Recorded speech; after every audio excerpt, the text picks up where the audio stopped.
Hello বন্ধুরা, আবারও চলে এলাম নতুন একটা ভিডিও নিয়ে। পৌষ মাস মানে পিঠে পার্বণের মেলা বসছে চারিদিকে। আর বাড়িতে তো পিঠে পার্বণ হবে না, এটা কি কোনোদিন হয়?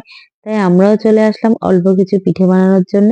এখানে দেখো কিছুটা চিনি রয়েছে আর গরম জল করে নিয়েছি। এখানে দেখো চিনিটা গরম জলে দেবো, চিনিটা বেশ অনেকটা ফুটিয়ে নেব।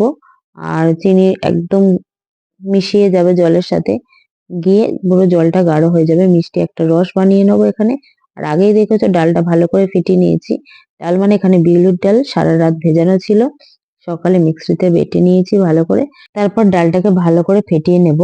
আর ফেটানো হয়ে গেলে বাটিতে একটা জল নেব, প্লেন জল।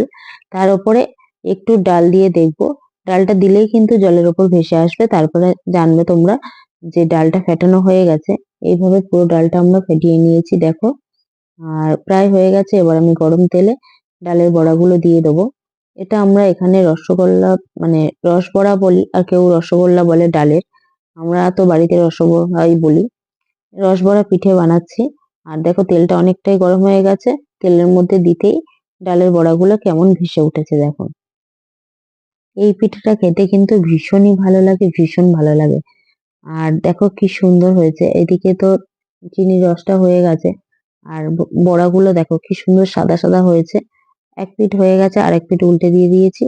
এইভাবে আস্তে আস্তে জাল দিয়ে কিন্তু পুরোটাই ভাজতে হবে, তাহলে পুরোটাই বাইরেরটাও ভিতরটা পুরো ভালোভাবেই সিদ্ধ হয়ে যাবে।